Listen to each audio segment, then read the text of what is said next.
जो doctors disc bulge में MRI recommend करते हैं वो ज़्यादा अच्छे हैं या जो डॉक्टर्स एमआरआई नहीं करवाते वो ज़्यादा अच्छे हैं। Hello and welcome to Sukoon physical therapy channel. I am Varun Vasil और आज हम इस वीडियो में बात करेंगे कि डिस्क बल्ज में एमआरआई करवाना कितना ज़रूरी है और कितना ज़रूरी नहीं है। तो इस वीडियो को लास्ट तक ज़रूर देखिए। तो जब भी किसी को बैक पेन होती है या लेग में पेन जाती है तो एक चीज़ तो पक्की है कि उसको एमआरआई के बारे में पूछा ही जाएगा या उसकी एमआरआई होगी होगी, क्योंकि सबको लगता है यही सबसे अच्छा डायग्नोस्टिक तरीका है डिस्क बल्ज को डायग्नोज करने का या अंदर क्या हो रहा है स्पाइन में वो डायग्नोज करने का, और बात सही भी है किसी हद तक। अब क्या होता है कि पेशेंट में दो पॉइंट ऑफ व्यू रखूंगा, एक पेशेंट के पॉइंट ऑफ व्यू से, एक डॉक्टर के पॉइंट ऑफ व्यू से। अब पेशेंट को लगता है, कई बार क्या होता है, हम भी ये एक्सपीरियंस करते हैं कि पेशेंट को होता है, कई पेशेंट्स ऐसे होते हैं जिनको होता है कि हमारा एमआरआई करवा दिया जाए तो पक्का ज़रूर हमें उसमें पता लगना है। पेशेंट फोर्स करता है डॉक्टर को कि आप मेरा एमआरआई एक बार करवा लीजिए, मुझसे क्लियर हो जाएगा, क्योंकि पेशेंट को ना बड़ी क्यूरियोसिटी होती है कि मुझे हुआ क्या है। और दूसरी तरफ जिस डॉक्टर के पास वो जाते हैं, कुछ डॉक्टर्स क्या होते हैं वो एमआरआई शुरू में रिकमेंड नहीं करते। उसका कारण क्या है कि उनके लिए ये रोज़ का काम है, उनको पता लग जाता है सिम्टम्स देख के या पेशेंट को फिजिकली चेक करके कि अभी एमआरआई की ज़रूरत नहीं है। जो आपको प्रॉब्लम आई है उनको जज हो जाता है कि ये चीज़ इतने दिन रहेगी, उसके बाद ये सॉल्व हो जाएगी, नहीं सॉल्व होगी तो फिर एमआरआई करवा लेंगे। एक ये तरीका होता है। पर दूसरी तरफ पेशेंट पॉइंट ऑफ व्यू क्या है, वो कहता है कि मुझे जल्दी से जल्दी पता लग जाए, क्योंकि मेरे रिलेटिव ने कहा था कि एमआरआई करवाना ज़रूरी है, मेरे फ्रेंड ने कहा था, उसको भी हुई थी, उसने भी एमआरआई करवाया था। तो एमआरआई को लेके यहाँ पे दो जो पॉइंट ऑफ व्यू होते हैं ये हमें देखने होते हैं। तो ये होगी एक कैटेगरी। अब चलते हैं दूसरी कैटेगरी के बारे में। कुछ डॉक्टर्स क्या होते हैं वो सीधा पेशेंट अभी एंटर किया है, उनको पता लग जाए कि इनको बैक पेन और लेग पेन है, सीधा एमआरआई लिखेंगे बिना उनको चेक किए, बिना उनके सिम्टम जाने, बिना उनसे पूछे कि आपको प्रॉब्लम क्या आ रही है। और इस तरह के पेशेंट जिनको सीधे एमआरआई लिख दी जाती है, ये पेशेंट जो होते हैं नॉन इंटरेस्टेड होते हैं। तो ये जो इन्वर्सली प्रोपोर्शनल तरीका है ना, ये बना रहता है। जहाँ पे डॉक्टर एमआरआई करवाना चाहता है वहाँ पेशेंट नहीं करवाना चाहता, और जहाँ पे डॉक्टर एमआरआई नहीं करवाना चाहता वहाँ पेशेंट करवाना चाहता है। आप ये देखेंगे, हम तो एक्सपीरियंस करते हैं।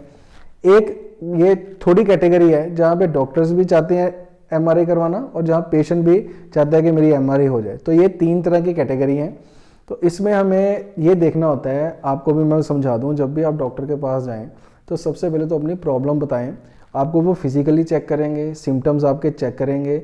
उसके बाद अगर उनको लगेगा, वो तो मेडिसिन देंगे ही देंगे, पर उसके बाद भी अगर उनको लगेगा कि अगर हाँ अभी मुझे ये चीज़ क्लैरिटी नहीं है, चेक करने के बाद, सीधा नहीं कि आप अभी एंट्री किए हैं और आपको देखा भी नहीं है ना चेक किया है और सीधा लिख दिया एमआरआई करवा लीजिए।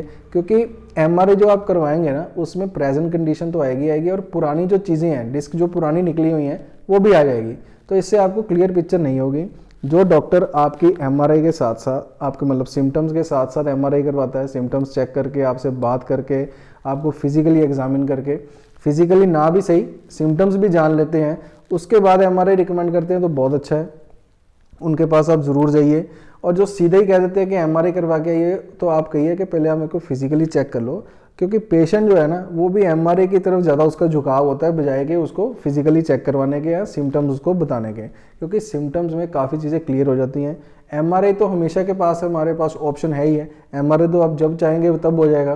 तो पर एमआरआई की बात एक और क्या प्रॉब्लम है कि एमआरआई के बाद पेशेंट जो है वो ज़्यादा घबरा जाता है, क्योंकि उसमें 4-5 पॉइंट आ जाते हैं। अगर उसको सिर्फ बैक पेन हो रहा होता है और उसमें कई बार कैनाल नैरोइंग भी लिखा होता है, ये बहुत बार हुआ है, कैनाल नैरोइंग भी लिखा हुआ है, या ऊपर के level L2 L3 L3 L4 पे भी डिस्क बल्ज आ गया, तो उसको लगता है हो मुझे तो इतनी सारी प्रॉब्लम हो गई, स्ट्रेटनिंग ऑफ स्पाइन भी आ गई, मैं इतनी ज़्यादा प्रॉब्लम में हूँ।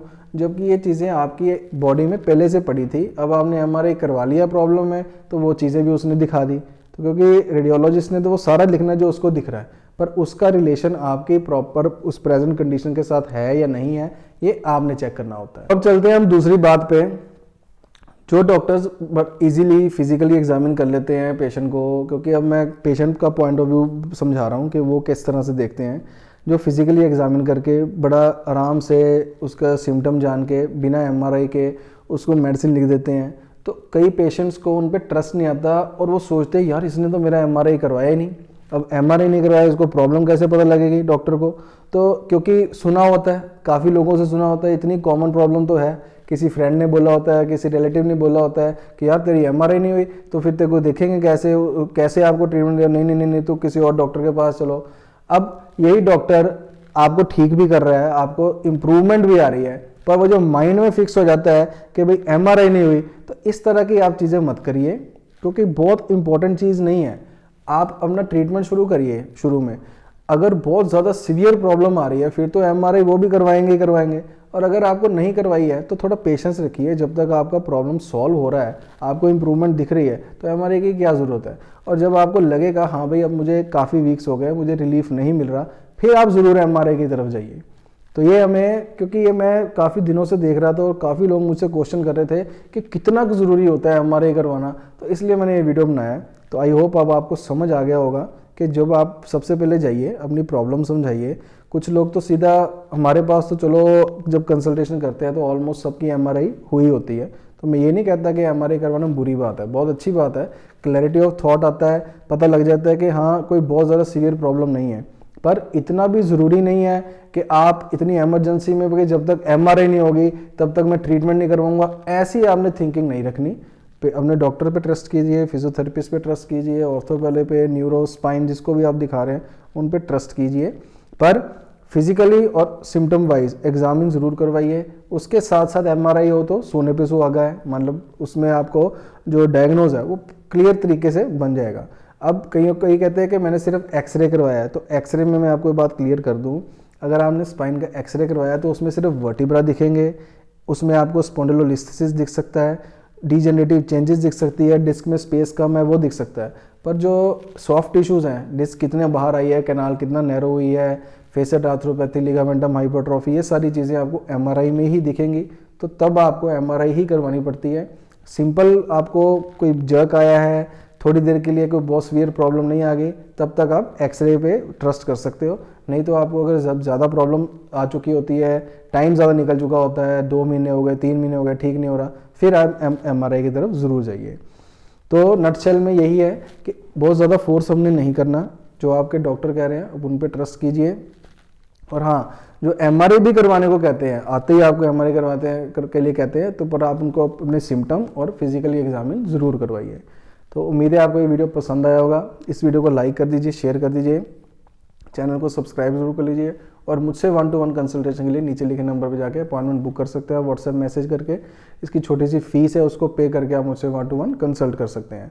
और लो बैक पेन सीरीज़ की मैं डिस्क्रिप्शन में आपको दे दूंगा, सारी मैंने उसकी वीडियोस जो आपको बनाई हुई हैं और आप बहुत पसंद भी करते हैं, सियाटिका के लिए, लो बैक पेन के लिए, पिरिफॉर्मी सिंड्रोम के लिए, फेसेट आर्थ्रोपैथी के लिए, सब के लिए जो आपको सारी एक्सरसाइज बताई हुई हैं, ट्रीटमेंट बताया हुआ है, वो जाके आप वीडियोस देख सकते हैं।